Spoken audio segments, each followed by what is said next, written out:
So The Flash Season 6, Episode 3, Dead Man Running, for the most part was a decent episode of The Flash, which highlighted even further the new changes that the showrunner Eric Wallace is bringing this season, with things such as segregated storylines, even more so than the last episode, to be honest, because if you guys watched my review for Episode 2 last week, I said as cool as that episode was, I did wonder what it would have felt like without all of the really saturated Crisis stuff that we had got, with Barry projecting his mind to Crisis on Infinite Earths, and this week we got a look at an episode without a lot of that kind of stuff. I mean, sure, there was Crisis stuff tied to this episode, of course, and that will be true for mostly every single episode leading up to the crossover event, but I'm just saying that this episode gave you more of a feel of what The Flash Season 6 is like in its new formulaic approach this season, and I'm happy to say that I'm enjoying a lot more than your previous season typical episode. This episode had Iris segregated with her Central City citizen story, that's a bit of a mouthful, which bumped heads with the new Harrison Wells, which we'll get to a little bit later. Ralph had his own thing going on, which involved Cecile, and then we had the Bloodwork story that picked up from the end of last episode with his creation running around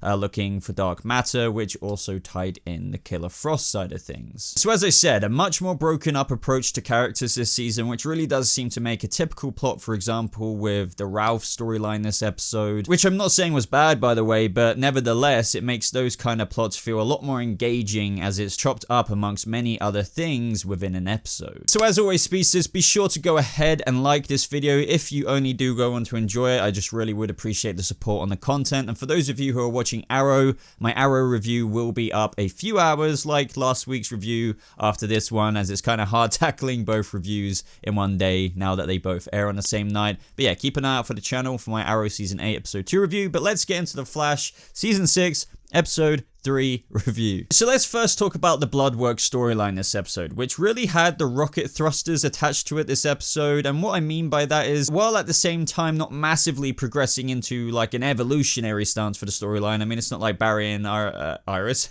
Bloodwork were like, you know, at each other's throats using their powers against each other, but at the same time, it at least had Barry finally actually meeting Ramsey Russo, and at even one point in the episode crossed paths, at which for a moment it did look like things could have gone south. So in this episode we had Mitch Romero, the guy from last week who Ramsey killed in that gun/dark matter deal, running around Central City looking for dark matter to feed off. Now this quickly saw Ramsey Russo, aka Bloodwork, get involved with Barry's investigations into this man in this episode, as they tied Killer Frost, who, as we know, Caitlin knows Ramsey from before, like in episode 1 he went to his funeral, they've worked together before, and as a result she immediately went after him to accuse him of the one who wants all of this dark matter, as it kind of did stick out a little bit because he was kind of asking Caitlin for it in episode 1, so it made sense. But while talking about Killer Frost's story this episode, it was pretty cool as it tied into what I speculated about before, with it showing her struggles to live her own life. With what was shown off to initially be something exciting for her, this episode demonstrated her impulsive attitude and reactions to her emotions, which she was feeling pretty upset about, with the fact that the team at this point had already spoke about the crisis that was coming, so she feels as though she's not really going to get a chance to live her life just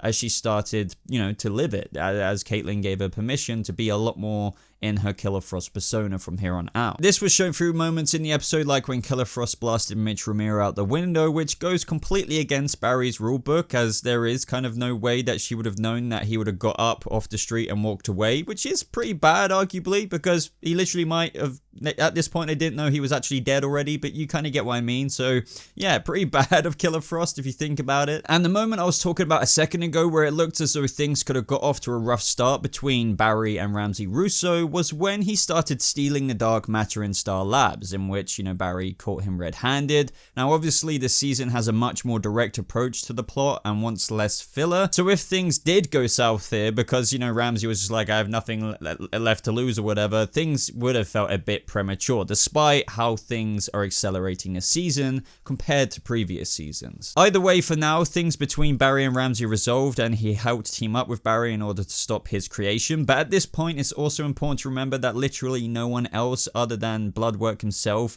knows the real truth behind things here, and that he's behind all of this. And his comments about nothing left to lose really does excite me, because at first Ramsey started off as like fairly normal. I mean, sure, he had a bit of an overambition to achieve a certain goal, like with curing HLH, but now as his Bloodwork storyline progresses, he seems to be turning into that kind of villain, which is often the most dangerous, where, you know, if there's nothing nothing left to lose, what could possibly stop them from trying anything and everything to obtain their goal? Another sweet line between them both was just when Ramsay said it takes courage to fight death, and Barry replies with, well, maybe it takes more to accept it. And this just highlights the very different attitudes between Barry Allen's mind state and then, the villain of this first half of the season, Ramsay Russo, and how they just contrast completely, and how that Bloodwork will never accept death, which is a direct quote from a previous episode, but Barry kind of has to with this impending Call of Duty in Crisis on Infinite Earths. Like, if he doesn't do that, then billions will possibly die. Now, this storyline for the episode all ended when Barry overdosed Mitch Romero with dark matter, and that was more or less that, but this episode left things off with Bloodwork becoming more villainous than ever. I mean, before, as I just kind of mentioned a second ago, you had a sense that there was a point of no return for Ramsay, but he hadn't quite crossed it yet,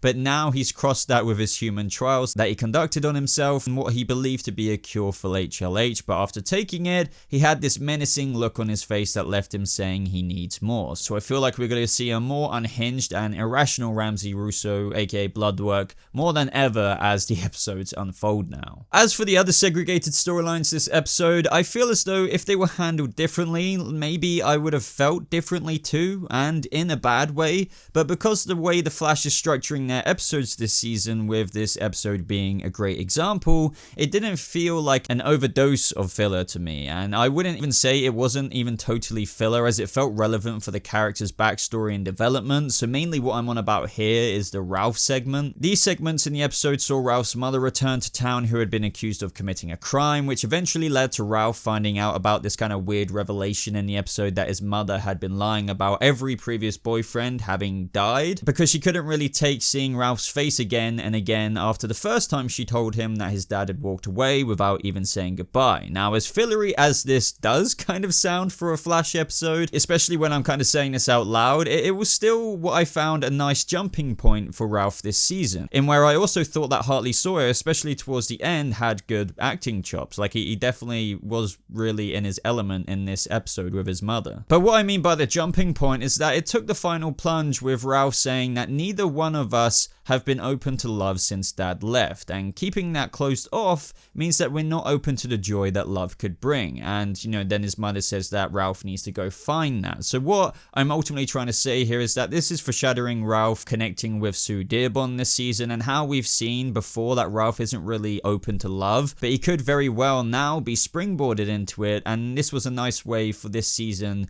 and episode to begin that kind of long arc for Ralph Dibny in season 6. Now, lastly, let's talk about the new Harrison Wells and even Iris, because that was all connected. And yet again, the way I'm even reviewing this episode, you could probably just notice how much more, even after seeing the episode yourself, just how split up everything is. And I just feel like this works so well for The Flash. Iris, I feel, is already in her element this season, even though it does feel a bit rushed here and there, but that's just quite literally a consequence of how they needed to get her Central City citizen, and quite fast at that, because, Crisis is in only so many episodes time. But this episode saw last episode's meta of the week, if you will, unless you count her sister Ultraviolet, but this is Allegra from the last episode, who has since become an intern. Catch on to the fact that Harrison Wells is still apparently truly alive and well on Earth 1 with a photo, but in fact it was the new Harrison Nash Wells, I believe his name was. Naturally and immediately, this brought red flags to Iris, who shared screen time with Cisco this episode, and for now they're gonna keep Allegra out of the multiverse spotlight, but I expect that to change at some point, as it's pretty much near impossible to work with Team Flash and not bump into reality mind-bending stuff. And so we saw Iris and Cisco track down the Wells, who grapples in the scene in true Indiana Jones kind of fashion, even with the music, which was mimicking that of an adventurous theme.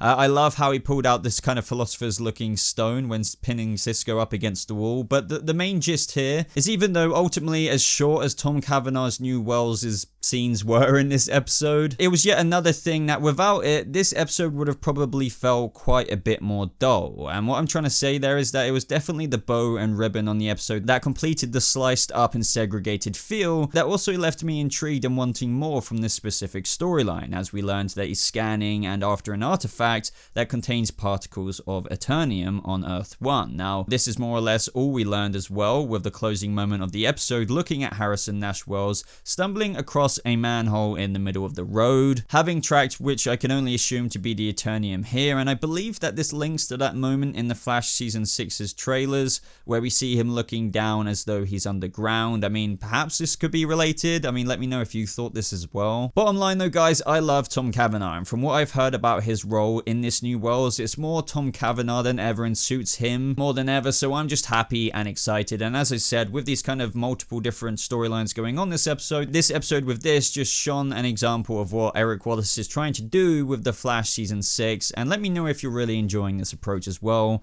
because I think it makes everything else that would seem a bit average or dull or just like okay seem a lot more digestible and ultimately enjoyable. Now, the episode ended off with a birthday party for Frost at Star Labs, which I didn't know, to be honest, at the time if I liked or really disliked it. I mean, I liked it because it added nicely into that feelsy storyline between Barry and Frost that was handled nicely this episode, I felt, but also it just felt weird to have someone like Norvok DJing at Star Labs. It just kind of felt like a very random CWE kind of scene or thing to do, if that makes sense. Even though Norvok isn't necessarily bad anymore, it just felt weird to likely have a load of black market meta criminals partying in Star Labs from Killer Frost's days of hanging around with Armanet Black and those thugs. By the way though, this ties off, which I haven't really spoken about in this episode far, being that Barry and Iris told the team about the impending crisis, but now compared to the beginning of the episode, they actually reveal that in order for this world to survive after seeing billions of timelines where everyone doesn't survive because they get hit by the antimatter wave,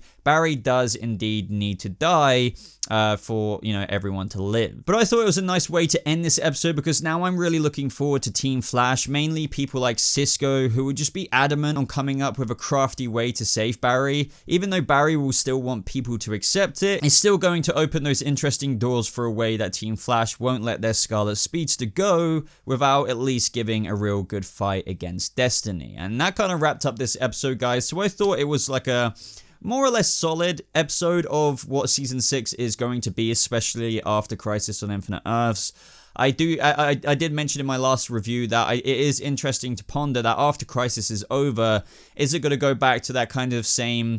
which some of us have felt a bit dull and boring, CW formulaic approach to, oh, you know, main plot reserved for ages and then meta of the week, blah, blah, blah. But now with Crisis, every episode at the minute is interesting, but this episode with not so much Crisis stuff just kind of gave an example of how the Flash will still hopefully be strong in the second half of Season 6, being 6B, because they've handled the storylines very refreshingly. You know, it just doesn't matter if it's filler, it still feels like multiple things are going on that interest you every episode. And I feel like this will still reflect into the second half, because not only that, we'll have a second half big bad villain, and as a result of that, it will also be quite main plot focused, because there will only be so many episodes to wrap up, I guess, that second villain's main storyline. So I feel like Eric Wallace truly has and is onto something with this new way of running the show. I mean, I feel like it's only good and gonna be good from here on out. Other than that though, speedsters, let me know what you thought of this week's episode down in the comments below. I personally don't feel like it was as cool as last episode, but as I just said, it was still good, and it's still, at the end of the day, for me, highlights what Season 6 will be like, even without the mega interesting Crisis storylines. But did you feel that same way? Do you have any theories coming out of anything in this episode? Just let me know down in the comments below. You can also join my Discord server where you can talk about all of this with me personally. Check out my last couple of videos here that you may be interested in.